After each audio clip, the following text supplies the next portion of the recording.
함께 읽고 또 그 말씀 가지고 나누겠습니다. 오늘 우리에게 주시는 말씀은 마가복음 8장 27절부터 38절까지 말씀입니다.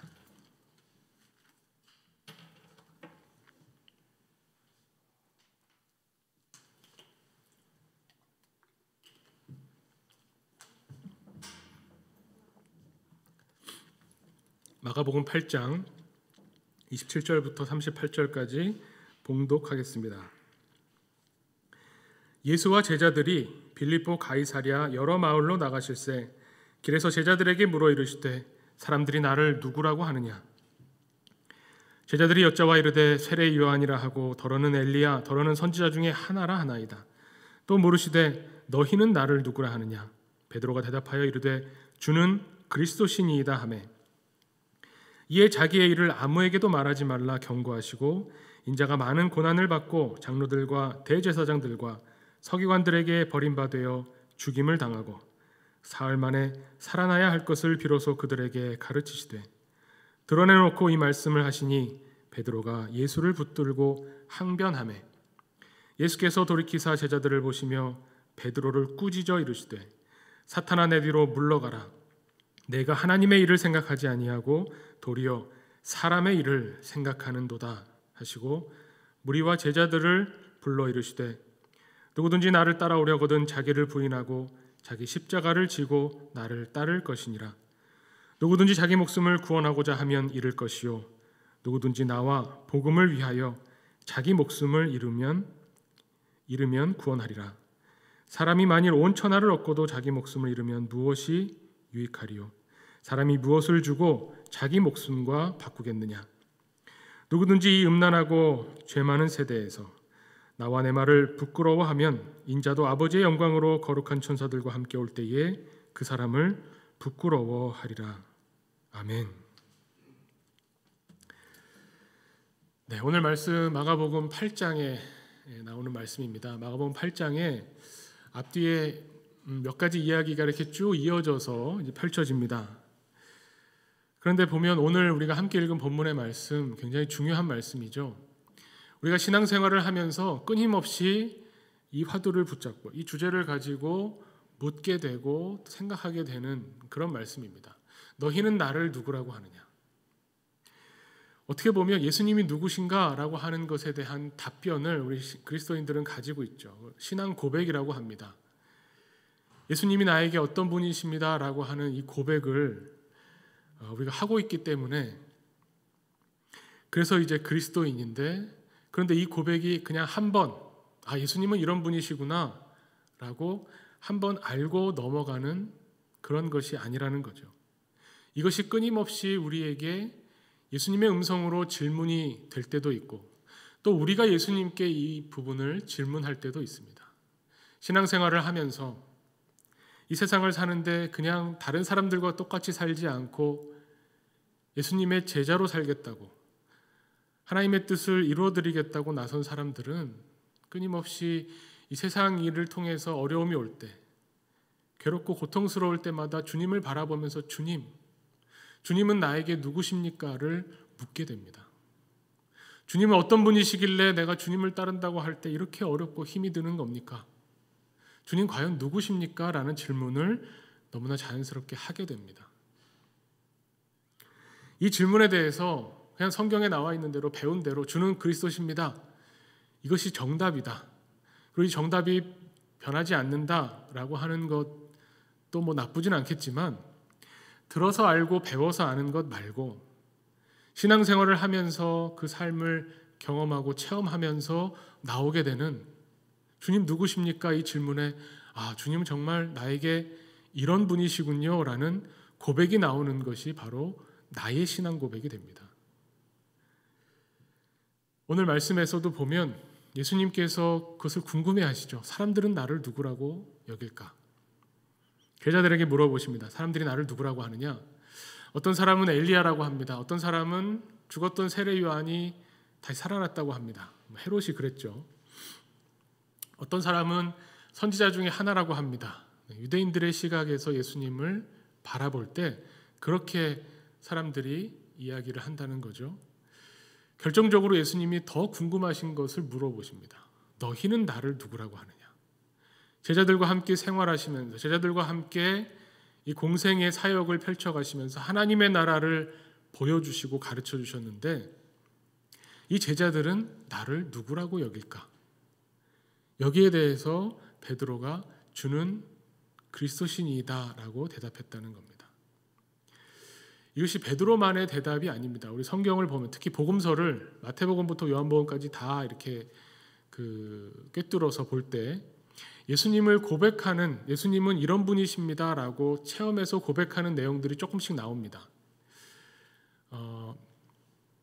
생각해 보면 요한복음에 보면은 안드레가 베드로를 누가 데리고 왔냐면 예수님께 누가 데리고 왔냐면 요한복음에 의하면 안드레가 자기 형 베드로를 데려왔죠. 그때 안드레가 뭐라고 하냐면 예수님을 만나고 나서 베드로에게 가서 이렇게 이야기합니다. 우리가 메시아를 만났다. 예수님을 메시아라고 소개하는 겁니다. 우리가 메시아를 만났다. 한번 이 메시아에게 가보자 라고 해서 베드로를 데리고 온 겁니다. 이 메시아라는 말은 사실 그리스도라는 말하고 똑같습니다. 구원자라는 뜻이죠.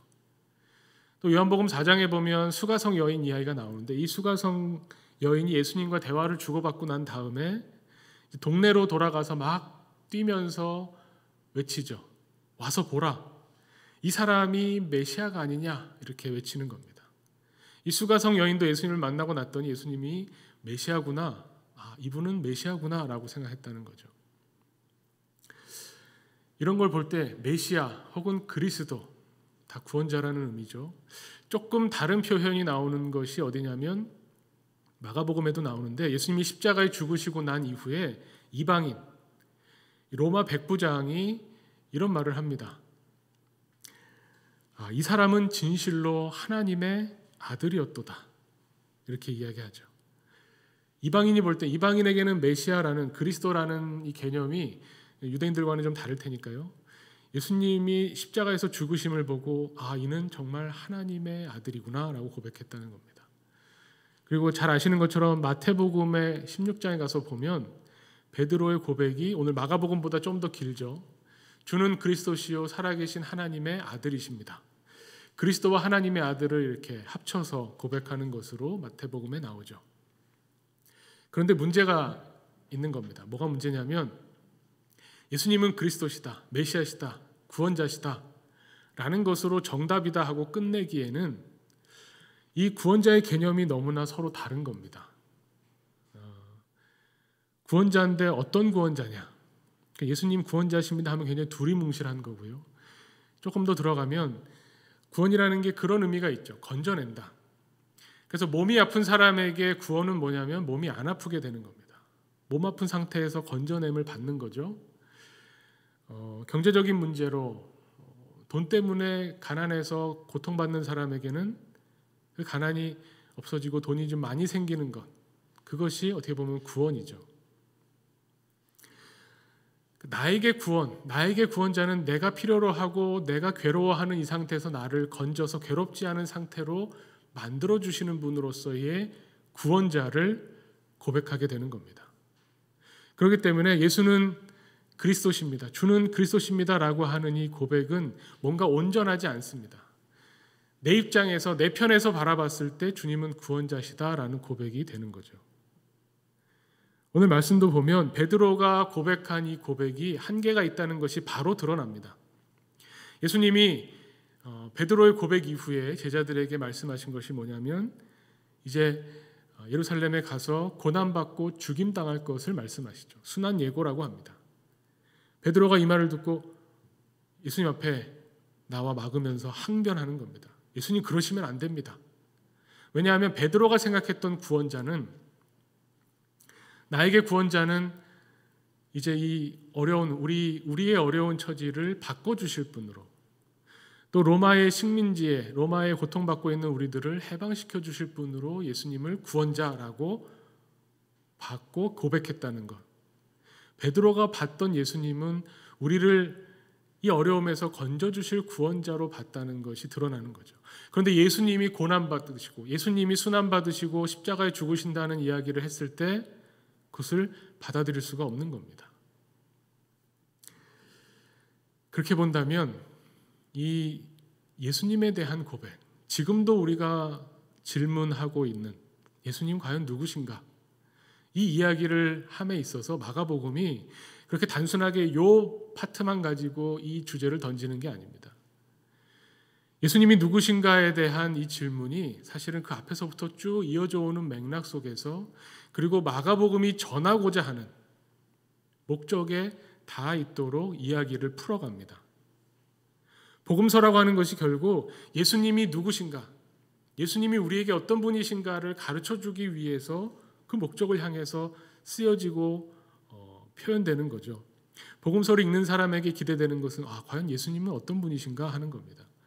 그렇게 본다면 오늘 8장만 놓고 봐도 8장 앞부분에 나오는 이야기부터 이렇게 흘러가게 됩니다. 8장 앞부분에는 무슨 이야기가 나오냐면 예수님이 4,000명을 먹이신 이야기가 나옵니다. 사실 그 앞에 5,000명을 먹이신 이야기가 있죠. 그리고 우리가 대부분 오병이어를 통해서 5,000명을 먹이신 이야기를 잘 알고 있습니다. 그런데 또 한 번 반복합니다. 이번에는 떡 7개와 물고기 몇 마리를 가지고 4,000명을 먹이셨다 하는 이야기가 나옵니다.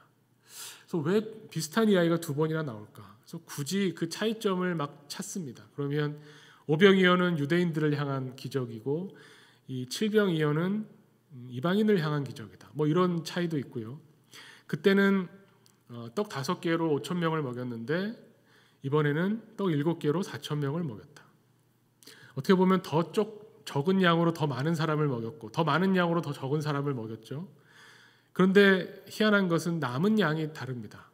5,000명을 먹이고 12광주리가 남았는데 4,000명을 먹이고는 7광주리가 남은 겁니다. 8장에 보면 그래서 뭐 이거 그 양의 문제인가?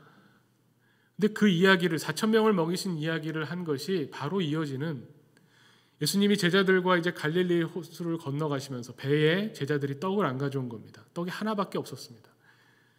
이 하나 가지고는 떡이 없는 것과 마찬가지니 예수님이 시장하시다고 하면 이제 우리 어떡하냐? 제자들이 이런 이야기를 하고 있을 때 예수님이 답답해하시면서 말씀하시는 겁니다. 아직도 깨닫지 못하느냐? 5개의 떡으로 5,000명을 먹였고 7개의 떡으로 4,000명을 먹였는데 그런데 떡 하나밖에 없다는 것을 가지고 너희들끼리 지금 다투는 이 모습을 보면서 제자들이 전혀 이해를 못하고 있구나, 깨닫지 못하고 있구나라고 하는 말씀을 하십니다. 제자들이 뭘 못 깨닫는가? 예수님이 어떤 분인가를 아직도 깨닫지 못하고 있는 겁니다. 그러면서 오늘 너희는 나를 누구라고 하느냐 하는 예수님이 이 질문을 하시기 전에 깨닫지 못하는 제자들의 이야기와 예수님의 이 질문 사이에 하나의 이야기가 들어가 있습니다. 뭐냐면 벳세다 맹인을 고치신 이야기죠. 벳세다 맹인을 고치신 이야기는 다른 그 앞이 안 보이는 사람을 고치신 이야기하고 독특하게 다른 점이 있습니다. 어찌 보면 예수님이 펼치신 다른 기적하고도 많이 다릅니다. 뭐가 다르냐면 이 벳세다의 맹인을 고치실 때 한 번에 고치시지 않으세요. 2번에 걸쳐서 고칩니다. 이게 벳세다 맹인을 고치신 사건의 아주 독특한 점입니다. 이 벳세다 맹인은 어떻게 고치시냐면 무리에서 따로 데려가셔서 눈에다 침을 뱉고, 이건 좀 이상하지만 눈에다 침을 뱉고 머리에 안수를 하셨습니다. 그러면 눈이 번쩍 뜨이면서 열리면서 보여야 될 텐데 이 사람이 뭐라고 하냐면 그 8장 24절에 보면 예수님이 무엇이 보이느냐 물으셨더니 쳐다보며 이르시되 사람들이 보이나이다. 나무 같은 것들이 걸어가는 것을 보나이다. 예수님이 무엇이 보이냐라고 물으셨을 때 사람이 보이는데 나무 같은 것들이 걸어가고 있습니다. 제대로 못 본 거죠. 그래서 뭐라고 하냐면 성경이 정말 재밌습니다. 예수님이 다시 안수하셨다라고 이야기합니다. 다시 안수하시고 나서 어떤 일이 있었냐면 그가 주목하여 보더니 나아서 모든 것을 밝히 보는지라 이렇게 이야기합니다. 왜 예수님이 2번이나 안수하셨어야 될까요? 예수님 능력이 부족해서 이 사람은 너무 심한 병이라 한 번에는 못 고치고 점진적으로 2번에 걸쳐서 고쳐야 되는 병이었을까요? 그럴 리가 없죠. 예수님이 병 고치실 때 오늘은 컨디션이 안 좋으니 오늘은 반만 고치고 내일 또 반 고쳐줄게. 뭐 이런 분 아니시잖아요. 이 이야기가 깨닫지 못하는 제자들 이야기 다음에 나오고 그 다음에 베드로의 고백에 나온 것은 뭐냐면 베드로도 한 번에 못 깨우치는 겁니다. 예수님이 제자들에게 이 앞을 못 보는 벳세다 맹인에게 물어보시는 것처럼 무엇이 보이느냐 물으셨을 때 나무 같은 게 걸어가는 게 보입니다. 이 정도 대답. 너희는 나를 누구라고 하느냐라고 할 때 제가 볼 때는 예수님은 구원자십니다. 어떤 구원자시냐? 내가 필요로 하고 내가 지금 반드시 건짐을 받아야 되는, 내가 반드시 해결해야 될 이 문제를 해결해 주시는 구원자로 보입니다라고 하는 이 답변이 마치 나무가 걸어가는 것 같습니다라는 답변과 비슷합니다. 그러니 예수님이 말씀하실 때 내가 온 것은 왜 왔는지, 고난받고 십자가에서 죽임을 당한다는 말씀하셨을 때 베드로가 항변하는 겁니다. 내가 볼 때는 나무로 보이는데 예수님 나무가 아니라는 겁니까? 어떤 사람은 나무로 보고 어떤 사람은 돌로 보는데 예수님을 밝히 보지 못하고 있는 이 제자들의 모습을 예수님이 답답해 하시는 거죠. 그러면 예수님이 다시 안수하셔야 되죠. 우리가 왜 처음에 예수님 믿을 때에 예수님이 나에게 누구신가? 성경이 그리스도라고 하니 예수님 나의 그리스도십니다 라고 고백하는 것으로 충분하지 않냐면 우리는 끊임없이 예수님을 다시 만나야 됩니다. 예수님을 다시 경험해야 됩니다. 우리에게 안수하시는, 다시 안수하시고 다시 만나고 다시 은혜를 베푸시는 예수님을 우리는 계속 체험해야 됩니다. 그래서 우리가 계속 질문하는 겁니다. 예수님 과연 누구십니까? 예수님 우리에게 어떤 분이십니까? 우리가 원하고 우리가 바라는 대로 우리를 구원해 주시는 분으로만 알았는데 다시 예수님을 만났더니, 다시 예수님을 체험했더니 이제는 내가 밝히 보기를 원합니다. 제가 아까 말씀드린 것처럼 성경에 보면 제자들이 예수님을 뭐라고 이야기하고 사람들이 예수님은 뭐 엘리야라고 하고 백부장은 이 사람은 정말 하나님의 아들이었다고 하고 그러는데 그 중에 아주 독특한 고백이 하나 있습니다. 세례 요한의 고백입니다. 세례 요한은 예수님을 뭐라고 표현하냐면, 세례 요한이 예수님을 만나서 뭐라고 표현한 게 있죠. 어디에 나오냐면 사실 요한복음에 나옵니다. 요한복음에 아까 말한 그 안드레와 또 한 제자가 있는데 예수님이 오시는 것을 보고 이 제자들에게 예수님을 소개합니다. 뭐라고 소개하냐면 보라, 세상 죄를 짊어지고 가는 하나님의 어린 양이로다 이렇게 소개합니다. 세례 요한은 예수님을 그렇게 봤다는 겁니다. 세상 죄를 짊어지고 가는 하나님의 어린 양. 여기서 우리가 오해하면 안 되는 것이 예수님을 유대인들이 알아들을 수 있게 속죄 제물로 표현하나 보다 우리는 그냥 죄사함을 얻기 위한, 또 세례 요한이 했던 일이 죄사함 받는 세례를 베풀었던 거죠. 예수님을 단순히 우리 죄를 사해 주시는 어떤 분으로 말했나 보다라고 생각하는데 사실은 유대인들에게 있어서 제사는 굉장히 엄격하게 구분되어 있습니다. 우리에게는 제사가 그냥 소잡고 양 잡아서 제물 바치면 되는 것으로 생각하지만 제사의 종류가 있고 구분이 있습니다. 질서가 있습니다. 속죄제는 좀 다른 내용이고요. 세례 요한이 말했던 세상 죄를 짊어지고 가는 하나님의 어린 양이라고 표현할 때 유대인들이 떠올렸던 제사는 번제입니다. 번제는 다른 제사와 좀 다른데 다른 제사는 뭐 화목제, 속건제, 속죄제 이런 제사들과 다른 번제의 특징은 뭐냐면 제물을 온전히 다 불살라서 하나님께 태워드리는 겁니다. 다른 제사에서는 어디는 드리고 어디는 잘라서 고기는 뭐 제사장이 갖고 이런 것들이 있는데 번제는 그런 거 없습니다. 하나님 앞에 온전히 이 제물을 다 불살라 드리는 겁니다. 세례 요한이 예수님을 바라보면서 하나님의 어린 양이라고 했을 때 떠올랐던 것은 뭐냐면 창세기에 나오는 아브라함이 이삭을 제물로 바치려고 할 때 그때가 연상되는 겁니다. 그때 이삭이 아버지 아브라함과 함께 이제 제사를 지내러 가면서 아버지한테 얘기하죠. 다른 건 다 있는데 제물은 어디 있습니까? 하나님이 준비해 놓으실 거다라고 하는 그 어린 양. 이삭을 바치려고 할 때 하나님 앞에 이삭을 바치려고 하던 그 번제, 이삭을 죽여서 온전히 불로 태워야만 하나님 앞에 서기 위해서, 하나님과 만나기 위해서는 이 더러운 우리의 몸으로는 설 수가 없고 우리 죄 때문에 우리 몸이 완전히 불타올라야 되는 그때에 하나님께서 준비한 어린 양이 있었다는 겁니다. 아브라함의 눈을 띄워주셨더니 수풀에 그 어린 양이 있습니다. 그 어린 양이 이삭을 대신해서 온몸이 완전히 불타서 하나님께 드려지게 된 거죠. 이 번제는 그래서 하나님을 온전히 신뢰함, 하나님을 온전히 믿음을 나타내는 겁니다. 하나님과의 온전한 관계 맺음을 말하는 겁니다. 세례 요한은 예수님을 통해서 그것을 본 거죠. 세례 요한이 본 이 하나님의 어린 양보다 더 나아가서 이 제자들이 봐야 되는 것, 예수님이 다시 안수하셨을 때 밝히 봐야 되는 것이 무엇인가, 이거 마가복음이 숨겨놓지 않았습니다. 바로 이어지는 9장에 바로 그 이야기가 나옵니다. 8장에서 예수님이 제자들에게 알려주시고 난 이후에 바로 9장에 변모산 사건이 나옵니다. 예수님이 높은 산에 올라가셔서 제자들 데리고 올라가셔서 변형되는 사건이 있습니다. 거기에 베드로를 데려가셨습니다. 그때 예수님을 누구라고 이야기하냐면 9장 7절에 마침 구름이 와서 그들을 덮으며 구름 속에서 소리가 나되 이는 내 사랑하는 아들이니 너희는 그의 말을 들으라. 이건 뭔가요? 성경에서 백부장은 예수님을 어떻게 봤다, 제자들은 어떻게 봤다, 세례 요한은 어떻게 봤다, 하나님이 예수님을 어떻게 보셨을까? 이거를 경험한 겁니다. 베드로가 자기 눈으로 예수님을 봤을 때는 우리를 건져주실 구원자로 봤는데 변화산에 올라가니까 이제 자기 눈으로 보는 것이 아니라 하나님의 눈으로, 자신의 욕심, 자기의 이익을 위해서 예수님을 바라보는 것이 아니라 성령의 감동으로, 성령 충만함으로 하나님의 눈으로 예수님을 봤을 때 이는 내 사랑하는 아들이고 내가 기뻐하는 자다. 너희는 그 말을 들어라. 이렇게 예수님을 체험했다는 겁니다.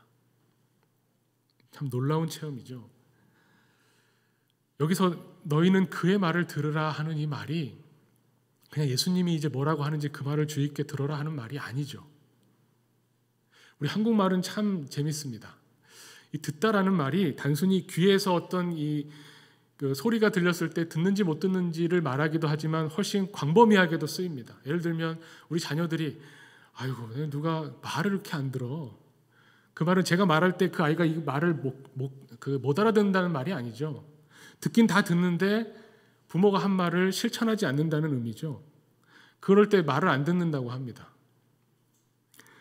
우리가 이제 저도 어려서부터 교회를 다녀서 예배를 드린다라는 표현을 좋아하고 예배 본다라는 말을 좀 별로 좋아하지 않는데 사실은 그럴 필요가 없습니다. 그렇게 엄격히 구별할 필요가 없는 게 우리나라 말에서 본다라는 말은 단순히 눈으로 구경한다만 포함되는 게 아닙니다. 예를 들면 장 보러 간다. 뭐 시장을 구경할 수도 있지만 장 보러 가면 보통 뭐 하죠? 시장에서 물건을 삽니다. 시장에 가서 하는 모든 행동을 장 본다라고 표현하죠. 마찬가지로 예배 본다고 할 때 예배에 참여자로 들어가서 하나님께 예배를 드리는 것도 예배 본다고 표현할 수도 있는 겁니다. 물론 드린다가 더 정확하지만 마찬가지로 여기서 하나님께서 너희들은 그의 말을 들으라 하는 이 말씀은 무슨 말입니까?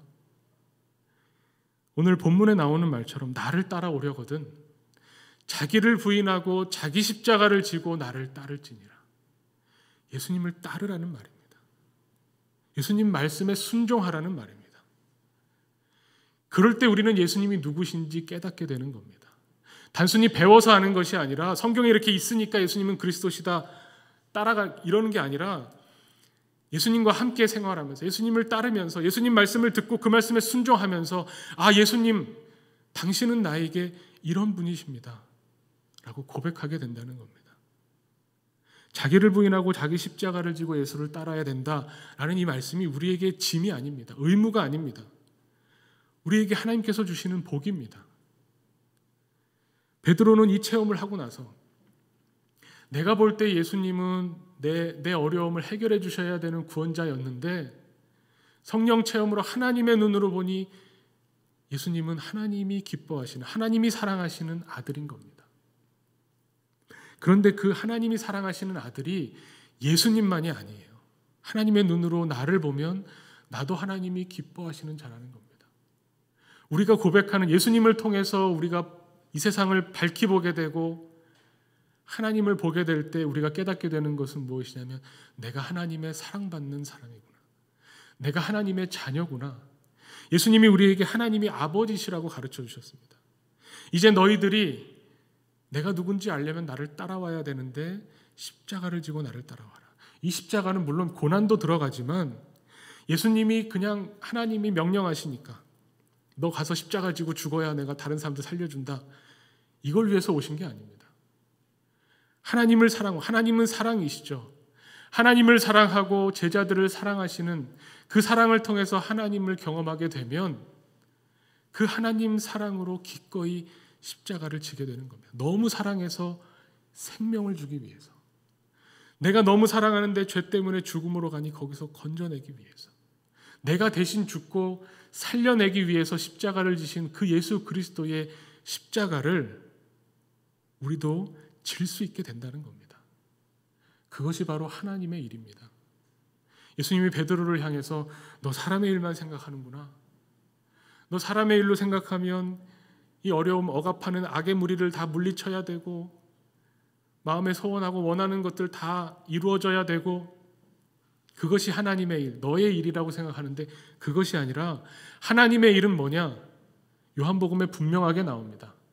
하나님이 보내신 일을 믿는 것이 아버지의 일이라고 말씀하십니다. 하나님은 지금도 역사하시면서 우리에게 예수 그리스도의 말을 들어라. 이 성경의 말씀, 하나님의 말씀을 듣고 따라라. 예수님이 십자가를 지신 것처럼 너희도 하나님의 자녀고 하나님의 기뻐하는 자니 하나님의 원하시는 뜻에 순종하라고 말씀하시는 것. 예수를 그리스도라고 믿게 되는 것, 그 믿음으로 계속 살아가게 되는 것이 하나님의 일입니다.